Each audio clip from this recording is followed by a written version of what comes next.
একবার নয়, দুবার নয়, তিনবার ছোট ছেলেকে কথা দিয়েছিলাম ঘুরতে নিয়ে যাব, কিন্তু কথা রাখতে পারিনি। তার জন্য আমার ছেলেটার মন অনেক খারাপ। ওর বড় ভাই বোনের ছোটবেলায় অনেক ওদের ঘুরতে নিয়ে গিয়েছিলাম, কিন্তু ওর বেলায় মনে হয় যেন ক্লান্ত হয়ে গেছি, কোথাও বের হতে ইচ্ছে করে না। ছেলের মন খারাপ দেখে বাবা সহ্য করতে পারেনি, তাই ছেলেকে নিয়ে চিটাং ক্লাবে চলে এসেছে। এখানে এসে কিছু ঘোরাঘুরিও করলো আর কিছু কেনাকাটাও করলো। তো কি কি করলো সেগুলো এখন আপনাদের সাথে শেয়ার করব।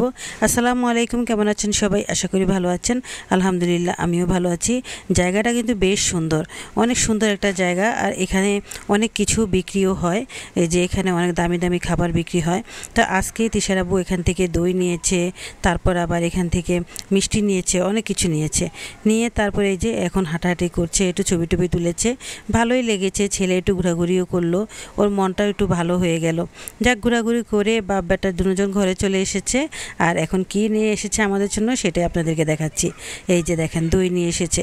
দইগুলো এত ভালো ছিল কি বলবো, আসলে দেখেই মন ভরে যাচ্ছে, আর খেতে মনে হয় আরও বেশি মজা হবে। তো যাই হোক, আর এখানে হচ্ছে মিষ্টি নিয়ে এসেছে।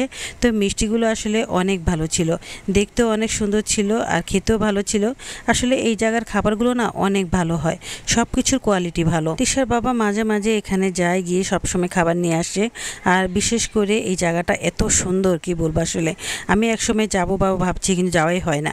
তো যাই হোক, এই যে আমার ছেলেকে আরও মিষ্টি দিয়েছে ওরা খেতে, ও আর খায়নি, ও সাথে করে নিয়ে চলে এসেছে। সত্যি বলতে ওখানে ওর অনেক বন্ধু বান্ধব আছে, তো তো ওর ছেলেকে দেখে তারপর ওরা অনেক খাওয়ার জন্য অনেক রিকোয়েস্ট করেছিল, তো ও খেতে চাইছিল না।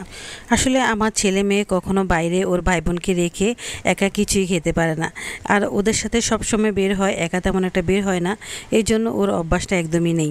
তো ও এখন নিয়ে এসে ওর আপুকে ওর ভাইয়াকে বলতেছে তোমরাও খাও, আমিও একটু খাই। আসলে ছোটোবেলার এই ভাই বোনের বন্ডিংটা না বড় হয়ে আর থাকে না, এটা অনেক কষ্ট দেয়। ছোটোবেলা যে কত মিল থাকে, একজন আরেকজনকে ছাড়া কিছুই খায় না। তো এই জিনিসটা দেখতে কিন্তু অনেক ভালো লাগে। তো এক সময় আমরা ভাই বোনরা এরকম ছিলাম, কিন্তু আজকে আমার ভাইয়ের সাথেই মনে হয় 10 বছরের মতো হবে আমার দেখাই হয় না। অথচ আমরা বেশি দূরে না, বিদেশেও থাকে না, দেশেই থাকে, তারপরও দেখা হয় না। তো যাই হোক, ছোটোবেলায় ভালো ছিলাম, কত ভাই বোনে দুষ্টুমি করেছি, খেলাধুলা করেছি। তো এখন আমি তিশা আব্বুকে দই দিয়ে দিচ্ছি, আর ওদের সবাইকেও দিয়েছি, ওরা সবাই খাচ্ছে। দইটা এত ভালো ছিল কি বলবো, আসলে এক কথায় অসাধারণ ছিল। আসলে চিটাং ক্লাবে যে কোনো খাবারই আমার কাছে অনেক ভালো লাগে। আমি আরও কয়েকবার আপনাদের সাথে শেয়ার করেছি অনেক রকমের খাবার, আর আপনারা অনেক পছন্দ করেছেন। তাই এখন আমিও খেয়ে নিচ্ছি।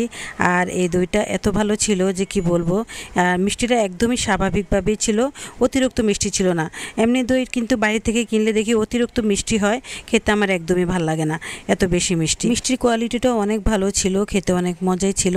আর বিশেষ করে সবসময় আমি বেশিরভাগই চানাচুর বিস্কিট এগুলোই আনি। তো আজকে আর চানাচুর বিস্কিট আনিনি, অনেক সময় লাডি বিস্কিটও আনি। এই বিস্কিটটা কিন্তু অনেক পুরনো, এই লাডি বিস্কিটটা, এটা অবশ্যই এই চিটাং ক্লাবে পাওয়া যায়, অন্য কোথাও তেমন একটা পাওয়া যায় না। যাই হোক, আজকে হচ্ছে আমার অফ ডে, মানে রান্নাবাড়া কিছুই নেই। তো এই অফ ডের জন্য আমার একটু খাবার সংগ্রহ করাই আছে। তো এখানে বিরিয়ানি ভাত ছিল, তো বিরিয়ানিগুলো আমি নামিয়ে নিয়েছি আর এখন গরম করে নিচ্ছি। তো আজকে আমাদের এই খাবারগুলো দিয়ে চলবে আলহামদুলিল্লাহ। মাঝে মাঝে সংসার থেকে নিজেই ছুটি নিতে হয়, কারণ সংসারের কেউ কাউকে ছুটি দেয় না। যেমন ধরেন আপনি সংসারের মেন, আপনাকে কেউ ছুটি দিবে না, আপনি নিজেই ছুটি কাটাতে হবে। আমার বিশ্বাস ভিডিওটা পুরোটাই দেখেছেন, অবশ্যই একটা লাইক আর একটা কমেন্ট করে দিবেন। ভালো থাকবেন, আল্লাহ হাফেজ।